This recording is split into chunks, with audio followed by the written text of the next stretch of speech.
اگر آپ کو میری یہ ویڈیو پسند آئے تو like, comment and share, subscribe کرنا مت بھولیے۔ نہیں یوسف صاحب، میرے ماموں ڈاکٹر محمد علی تبدیل ہو کر ریلوے ہسپتال میں آ چکے ہیں۔ میں سیدھا ان کے پاس جاؤں گا۔ یوسف نے آنکھیں بند کرتے ہوئے کہا، بہت اچھا، انہیں یہ بتا دینا کہ میں کوئی زہریلی چیز کھا چکا ہوں۔ یوسف نے آنکھیں بند کرتے ہوئے کہا۔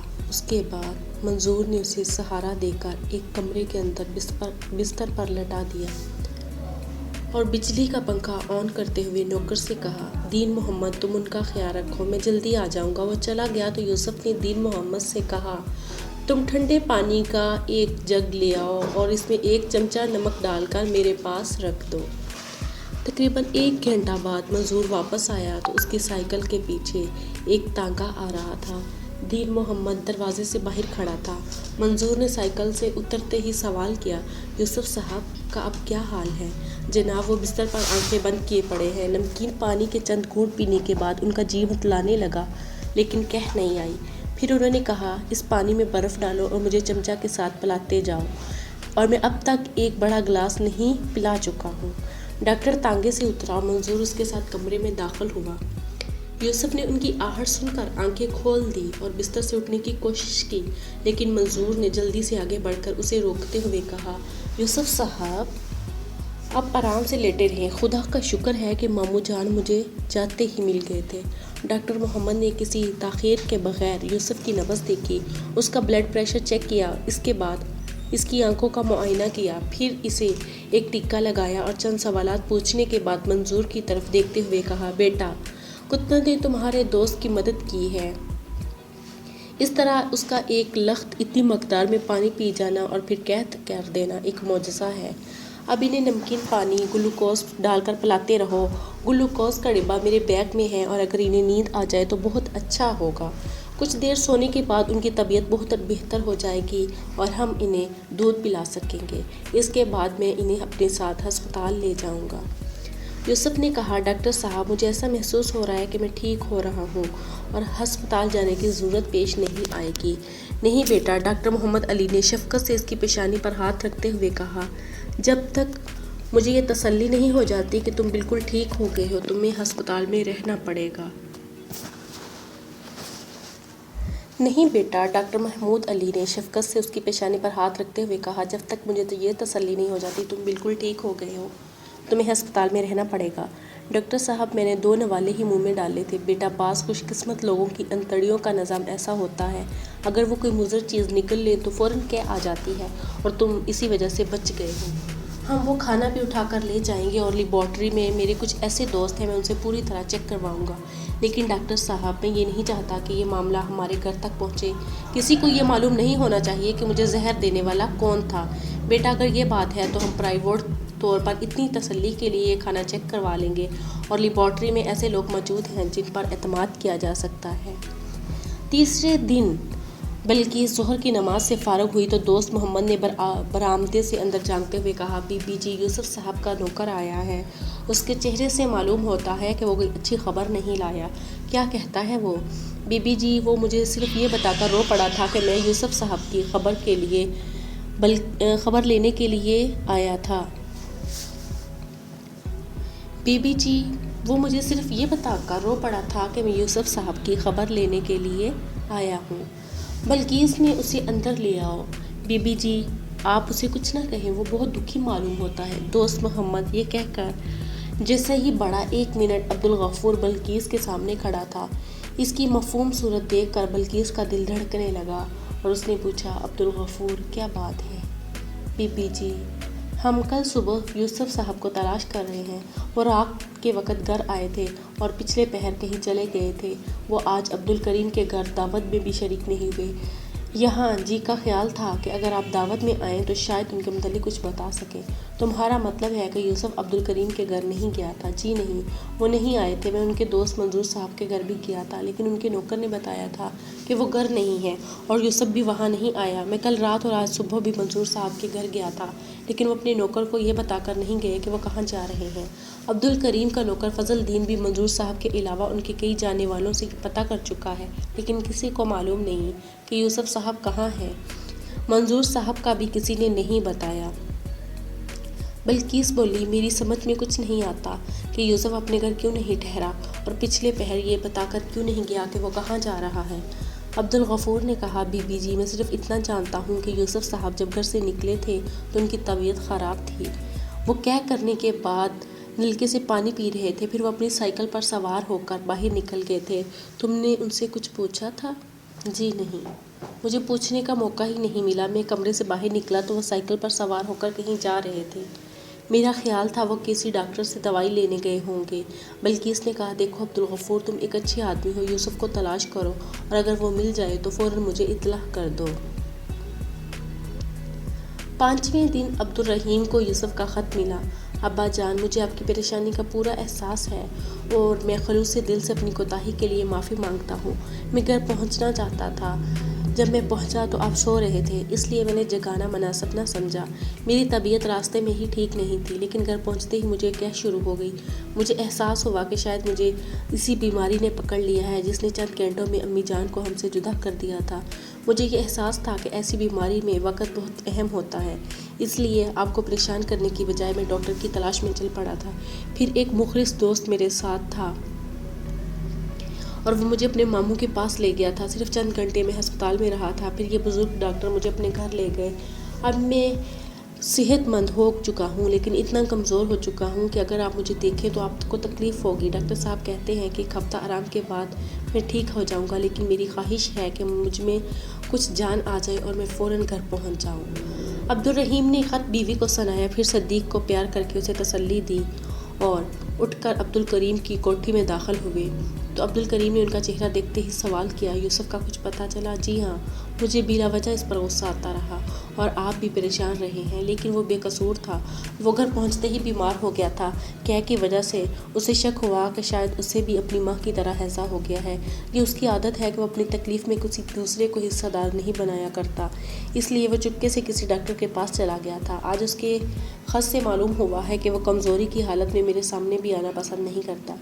بیٹی امینہ، ادھر آؤ۔ امینہ اپنی آنکھیں پونچھتی ہوئی آگے بڑھی۔ عبدالرحیم نے اس کے سر پر ہاتھ رکھتے ہوئے کہا، بیٹی، مجھے یقین تھا کہ میرا بیٹا کسی کا دل نہیں دکھا سکتا۔ اس کا خط پڑھ کر تمہارے اور تمہاری امی کے تمام گلے شکوے دور ہو جائیں گے۔ ابا جان، یوسف صاحب سے کسی کو گلہ نہیں ہونا چاہیے۔ جو راستہ وہ اختیار کرتے ہیں ہمیشہ صحیح ہوتا ہے۔ مجھے اس بات پر بھی تعجب نہیں کہ انہوں نے ہماری اور بیماری کو تکلیف کی حالت میں اپنے عزیزوں سے دور رہنا پسند کیا تاکہ انہیں تکلیف نہ ہو۔ لوگ یوسف صاحب جیسے انسانوں کو سمجھنے میں اکثر غلطی کر جاتے ہیں اور میں اس بات سے ڈرتی ہوں کہ کہیں آپ اور میرے والدین بھی انہیں سمجھنے میں غلطی نہ کر بیٹھیں۔ ممکن ہے کہ ان کے گھر سے نکلنے اور پھر بیماری کی حالت میں اتنے دن غائب رہنے میں کسی ایسی بات کا دخل ہو جو اس وقت ہماری سمجھ میں نہیں آ سکتی۔ عبدالرحیم نے کہا، بیٹی، میں یہ محسوس کرتا ہوں کہ یوسف کی بہت سی باتیں سمجھنے کے لیے میں تمہاری مدد کی ضرورت ہوتی ہے۔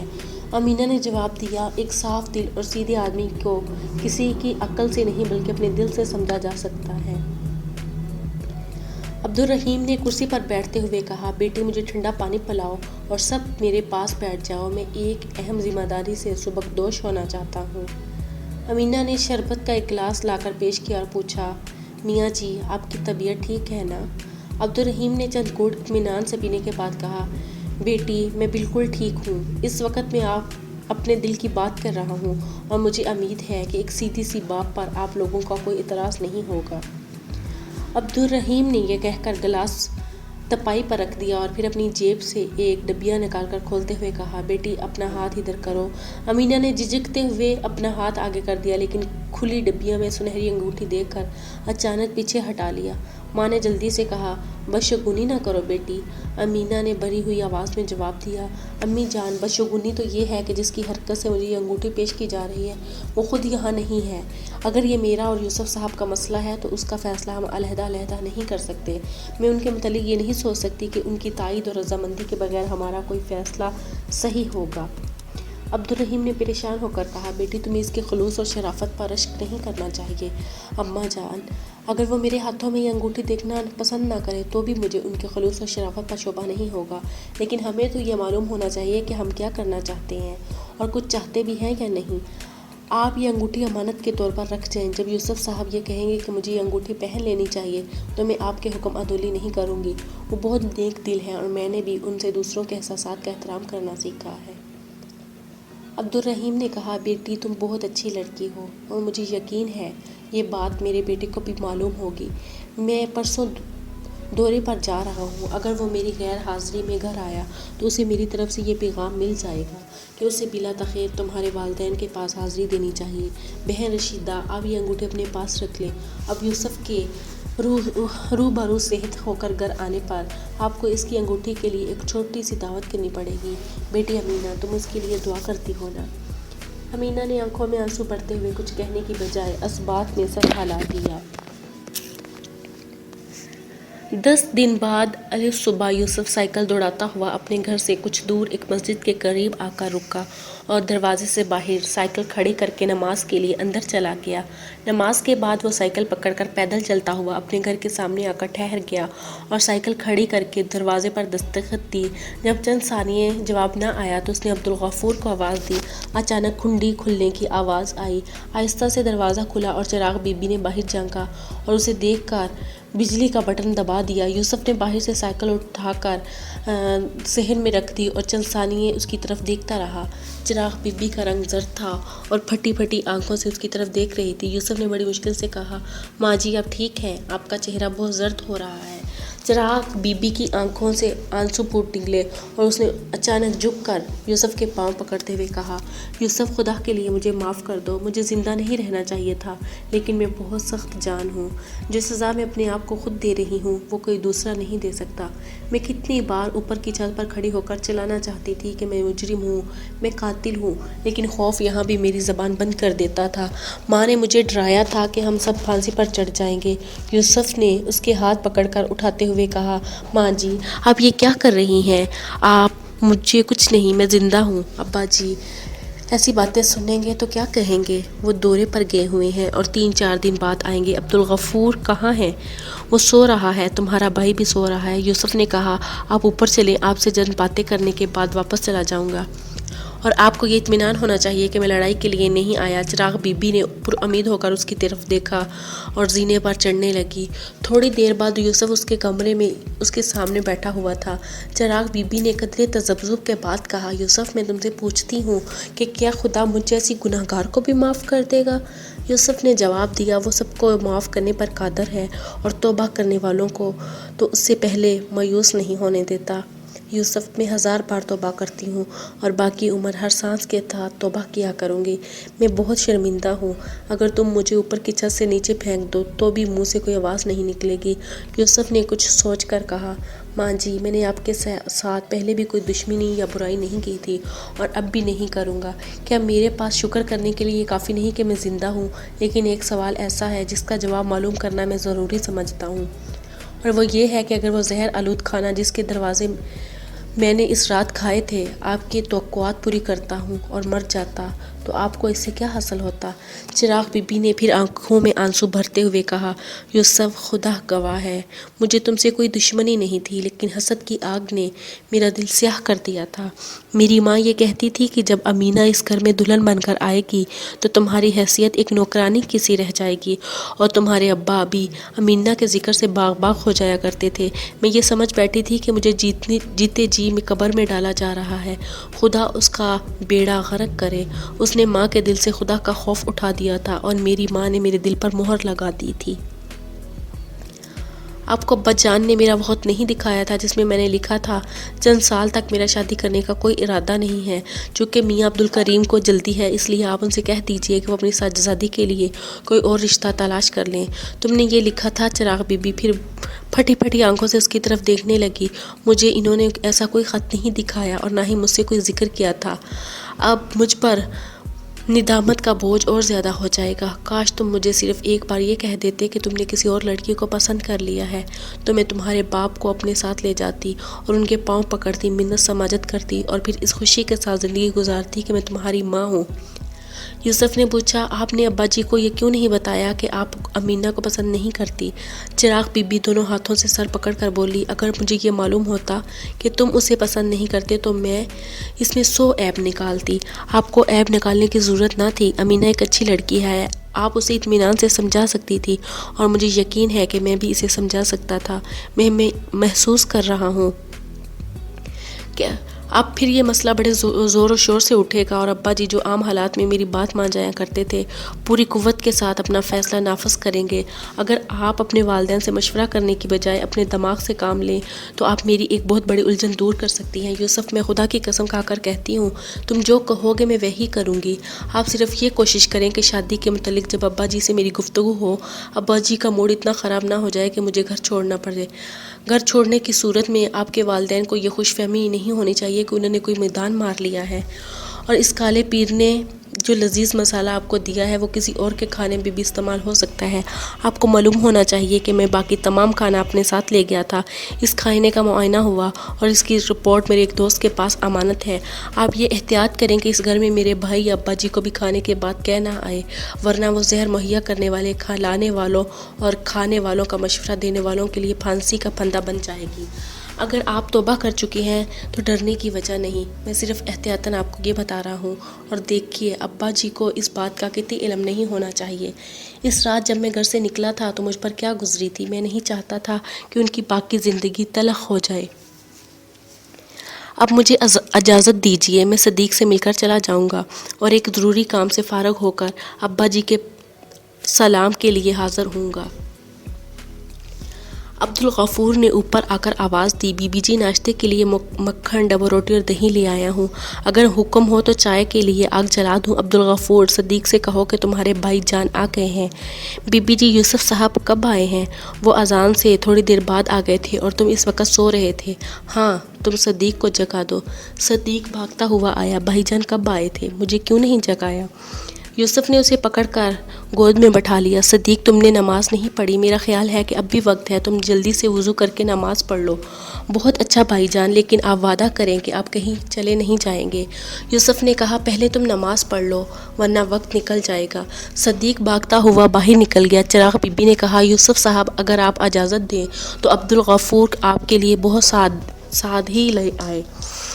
جیسے ہی وہ ساتھ لے کے آئے، ماں جی مجھے صرف یوسف کہیں، عبدالغفور جاؤ دہی لے آؤ اور لسی کے برتن بھی لے جاؤ، میں یہی ناشتہ کروں گا۔ چراغ بی بی کی آنکھیں اب شکر سے لبریز ہو رہی تھی۔ 1 گھنٹہ بعد یوسف نے کہا میں چند دن مصروف رہوں گا، جب ابا جی دورے سے واپس آ جائیں تو میں حاضر ہو جاؤں گا۔ جب وہ کمرے سے باہر نکل رہا تھا تو چراغ بی بی یہ محسوس کر رہی تھی کہ وہ جس طوفان سے خوف زدہ تھی وہ طوفان اب بہت دور جا چکا ہے، ٹل چکا ہے۔ چھٹے روز یوسف دوبارہ گھر پہنچا تو عبدالغفور نے دروازے سے اسے اطلاع دی کہ میاں صاحب پرسوں آ گئے تھے اور آپ کے متعلق سخت بے چین ہیں۔ مجھے انہوں نے منظور صاحب کے گھر بھی بھیجا تھا لیکن آپ وہاں بھی نہیں تھے اور منظور صاحب بھی دین محمد کو یہ بتا کر نہیں گئے تھے کہ انہیں کہاں تلاش کیا جا سکتا ہے۔ آج صبح سڑک پر مجھے دوست محمد بھی ملا تھا، وہ بھی آپ کی تلاش کر رہا تھا۔ فضل دین تو صبح و شام آیا کرتا ہے۔ گزشتہ شام میاں عبدالکریم اپنے بال بچوں کے ساتھ آئے تھے اور کافی دیر یہاں بیٹھے رہے تھے۔ جب وہ چلے گئے تو میں نے پہلی بار میاں صاحب کی زبان سے آپ کے متعلق سخت الفاظ سنے تھے اور مجھے بڑا دکھ ہوا تھا۔ یوسف نے اس کے کندھوں پر تھپکی دیتے ہوئے کہا میرے لیے تمہیں بہت کچھ برداشت کرنا پڑے گا۔ اور ابا جی نیچے بیٹھک میں ہیں یا بیڈ روم میں؟ جی وہ نیچے بیٹھک میں لیے ہوئے ہیں، ابھی انہوں نے چائے نہیں پی۔ یوسف بیٹھک میں داخل ہوا اور ابا جی السلام علیکم کہہ کر ادب سے کرسی پر بیٹھ گیا۔ عبدالکریم نے دبی آواز میں اس کے سلام کا جواب دیا، پھر اٹھ کر بیٹھتے ہوئے کہا تم کہاں غائب ہو گئے تھے؟ مجھے نہیں لگتا لکھ سکتے تھے کہ تم کہاں ہو۔ مجھے تم سے یہ توقع نہ تھی کہ تم لوگوں کے سامنے مجھے اتنا ذلیل کرو گے۔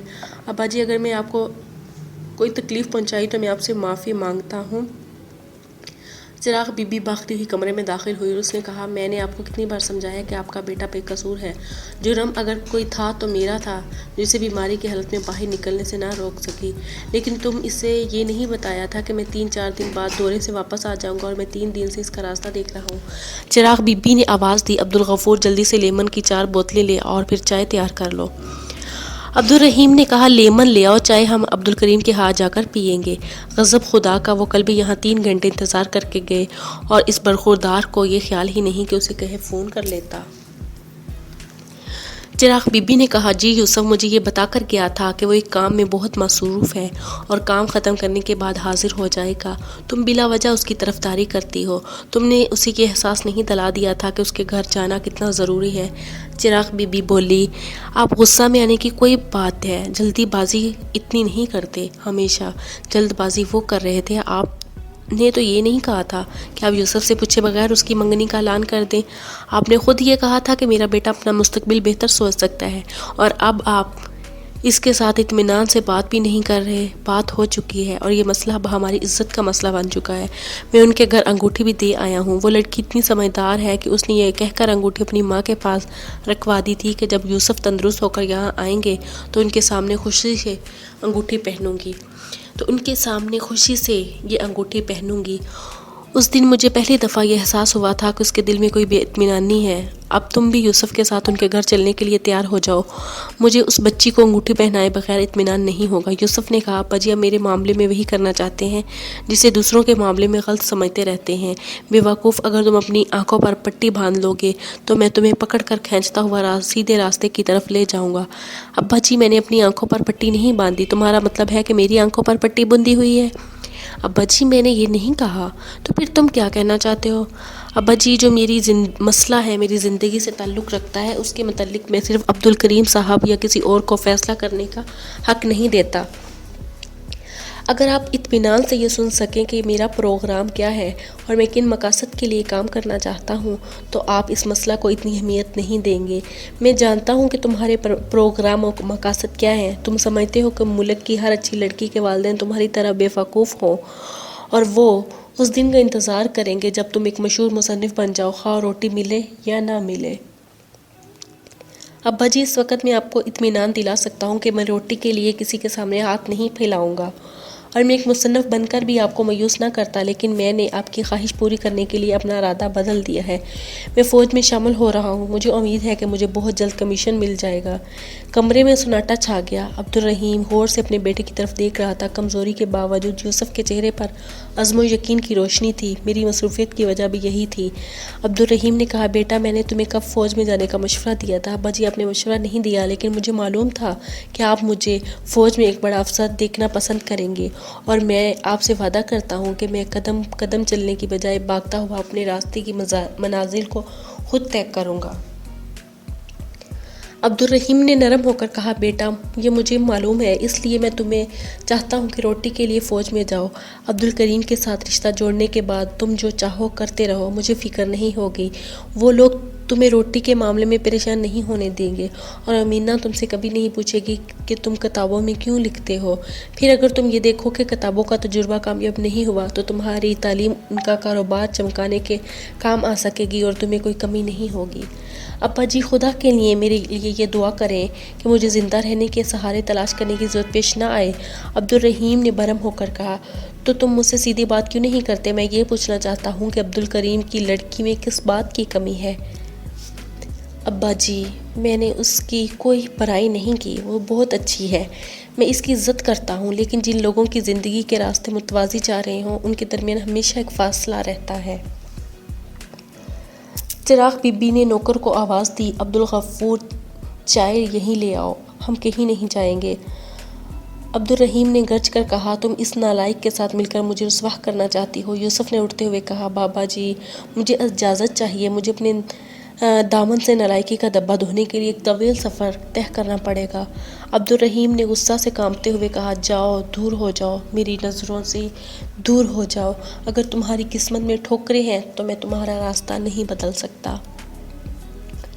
یوسف خدا حافظ کہہ کر باہر نکلا۔ چراغ بی بی اس کے پیچھے بھاگی اور اس نے اس کا بازو پکڑ کر کہا یوسف خدا کے لیے گھر چھوڑ کر نہ جاؤ۔ میں نے انہیں سمجھانے کی کوشش کی تھی لیکن ابھی نہیں، انہیں غصہ ہے، یہ غصہ بہت جلد دور ہو جائے گا اور وہ تمہارا راستہ دیکھنا شروع کر دیں گے۔ صدیق روتا ہوا نیچے اترا۔ یوسف سے لپٹ کر بولا بھائی جان آپ کہاں جا رہے ہیں؟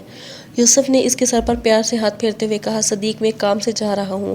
آپ ابا جی سے لڑ رہے تھے۔ نہیں صدیق میں ابا جی سے نہیں لڑ سکتا، تم میرے لیے دعا کیا کرو۔ یوسف یہ کہہ کر باہر نکل گیا۔ 3 ہفتے بعد امینہ اپنے کمرے میں آئی اور وہ کیا دیکھتی ہے، برآمدے سے ماں کی آواز آ رہی ہے، امینہ بیٹی ادھر آؤ، تمہارا خط آیا ہے۔ امینہ اٹھ کر ماں کے پاس گئی تو اس نے تپائی پر پڑی ہوئی ڈاک میں اسے ایک لفافہ دکھاتے ہوئے کہا، بیٹی تمہارا ایڈریس کسی نے بڑے ادب و احترام سے لکھا ہے، محترمہ امینہ صاحبہ، جناب عبدالکریم صاحب، تمہاری پرانی سہیلیوں کا خط میں پہچانتی ہوں، یہ کوئی نہیں لگتی ہے۔ امینہ نے خط لکھ کر کھولا اور دل میں تیز دھڑکنیں محسوس کرتے ہوئی اپنے کمرے میں چلی گئی اور صوفہ پر بیٹھ کر پڑھنے لگی۔ یہ یوسف کا خط تھا اور اس نے لکھا تھا، میں یہ خط اس یقین اور اعتماد کے ساتھ لکھ رہا ہوں کہ میں نے آپ کو سمجھنے میں غلطی نہیں کی، اس لیے میں یہ بھی کبھی نہیں چاہوں گا کہ آپ میرے متعلق کسی خوش فہمی یا غلط فہمی میں مبتلا رہیں۔ آج خط لکھنے کی بجائے سیدھا مجھے آپ کے گھر آ جانا چاہیے تھا، لیکن پچھلے دنوں میں ایسے حالات سے گزرا ہوں کہ مجھے آپ اور آپ کے والدین کا سامنا کرنے کا حوصلہ نہیں ہوتا۔ میں عنقریب لاہور چھوڑ رہا ہوں اور شاید ایک طویل مدت کے لیے مجھے باہر رہنا پڑے۔ جانے سے پہلے وہ تمام باتیں لکھ کر بھیجوں گا جو اس وقت بیان نہیں کی جا سکتی۔ اگر میں نے یہ خط بذریعہ ڈاک بھیجنا مناسب نہ سمجھا تو میرے دوست منظور صاحب جو مجھے بھائی کی طرح عزیز ہیں، میں خود حاضر ہو کر آپ کو میرا خط پہنچا دیں گے۔ فی الحال یہ مختصر سا خط لکھنے کے آپ کو یہ بتانا مقصود ہے کہ میں خلوص دل سے آپ کی عزت کرتا ہوں اور یہ پیغام دینا چاہتا ہوں کہ مجھے اپنی زندگی کے ایک نازک مرحلہ میں اپنے خیر خواہ دعاؤں کی ضرورت ہے۔ اپنے ابا اور امی جان کو میرا مؤدبانہ سلام پہنچا دیجیے۔ اگر وہ کسی بات پر مجھ سے ناراض ہوں تو مجھے امید ہے آپ ان کا غصہ دور کر دیں گی۔ والسلام۔ امینہ نے خط بند کر کے الماری میں رکھ دیا اور ماں کو آواز دی، امی جان ذرا ادھر آئیے۔ ماں اندر آئی اور اس نے کہا، امی جان اگر میں یہ کہوں کہ وہ خط یوسف صاحب کا تھا تو آپ کو یقین آ جائے گا۔ ارے بیٹی مجھ سے زیادہ خوش کس کو ہو سکتی ہے؟ امی جان آپ مجھے اس بات کی اجازت دیں گی کہ میں یوسف صاحب کا حال پوچھ آؤں؟ بیٹی اس کا حال پوچھنے کے لیے ہم سب کو جانا چاہیے، تمہارے ابا آ جائیں گے تو ہم فوراً چل پڑیں گے۔ نہیں امی جان، اگر مجھے بے وقوف نہیں سمجھتی تو مجھے اس وقت اجازت دیجیے، میں فضل دین کے ساتھ انہیں تلاش کر لوں گی۔ امی جان میں ان کی خط میں یہ اندازہ لگا سکتی ہوں جو بات وہ مجھے کہنا چاہتے ہیں وہ کسی اور سے نہیں کہیں گے۔ فضل دین کو یہ معلوم ہے کہ وہ کہاں ہو سکتے ہیں۔ بیٹی میں نے تمہیں منع تو نہیں کیا اور تمہارے ابا جان بھی تمہیں منع نہیں کریں گے۔ اگر فضل دین یوسف کو تلاش کر سکتا ہے تو تمہیں فوراً جانا چاہیے۔ تم تیار ہو کر نکلو، میں فضل دین کو بلاتی ہوں۔ امی جان سے کہیں ڈرائیور کو بلا لے۔ ماں نے باہر نکلتے ہوئے کہا، خدا کا شکر ہے کہ تم مجھ سے زیادہ عقلمند ہوتی جا رہی ہو۔ 1 گھنٹے بعد یوسف جیسے ہی کمرے میں نظر آیا، اس کے بعد کی کہانی کچھ اور ہو گئی تھی۔ پھر اس کے بعد 1 گھنٹہ گزر چکا تھا۔ یوسف منظور سے باتیں کر رہا تھا۔ دین محمد بھاگتا ہوا اوپر آیا اور اس نے یوسف سے مخاطب ہو کر کہا، جی فضل دین آیا ہے اور وہ کہتا ہے کہ سڑک پر آپ کے مہمان کھڑے ہیں۔ یوسف نے جلدی سے اٹھ کر جوتا پہنتے ہوئے دیکھا، منظور مجھے خط لکھتے ہوئے میری تلاش شروع ہو جائے گی، شاید میں کافی دیر لاپتہ رہا ہوں، اگر مناسب سمجھو تو میرے مہمانوں کو رخصت کرنے کے لیے سڑک پر آ جاؤ۔ اگر مناسب سمجھو تو میرے مہمانوں کو رخصت کرنے کے لیے سڑک تک آ جاؤ۔ پھر نیچے آ کر منظور کے ساتھ سڑک کی طرف چلتے ہوئے اس نے فضل دین سے پوچھا، کیا چچی اور میاں صاحب دونوں آئے ہیں؟ دونوں آئے ہیں جی، نہیں صرف چھوٹی بی بی آئی ہیں اور میاں صاحب گھر میں نہیں تھے، ورنہ بڑی بی بی بھی آ جاتی، وہ کسی خط کی وجہ سے پریشان تھی۔ یوسف نے سڑک پر پہنچ کر گلی سے چند قدم پیچھے امینہ کو کار میں بیٹھے ہوئے دیکھا۔ ڈرائیور کار سے باہر کھڑا تھا۔ امینہ سیاہ چشمہ لگائے ہوئے تھی، اس نے اپنا بیشتر چہرہ سفید چادر سے ڈھانپ رکھا تھا۔ منظور نے دبی آواز میں کہا، یوسف تم جاؤ اور اطمینان سے ان کے ساتھ باتیں کرو۔ یوسف نے اس بات کا بہت اثر لیا اور پھر یوسف نے اس کا بازو پکڑ کر کہا، یار بے وقوف نہ بنو، میرے ساتھ ہو۔ اور پھر وہ جلدی سے امینہ کے قریب پہنچ کر بولا، اگر مجھے یہ معلوم ہوتا کہ آپ اتنی گرمی میں تکلیف اٹھائیں گی تو میں خط لکھنے کی بجائے خود آپ کے گھر پہنچ جاتا۔ جی، میں نے آپ کا خط پڑھتے ہی یہ محسوس کیا تھا کہ مجھے فوراً آپ کا حال پوچھنا چاہیے اور آپ کو اچھی حالت میں دیکھ کر مجھے گرمی کا احساس نہیں رہا۔ یوسف نے منظور کی طرف اشارہ کرتے ہوئے کہا، یہ میرے دوست منظور صاحب ہیں۔ منظور نے ایک قدم آگے بڑھ کر السلام علیکم کہا اور امینہ نے سلام کا جواب دیتے ہوئے کہا، میں منظور صاحب کو جانتی ہوں، مجھے ان سے ایک گلہ بھی ہے۔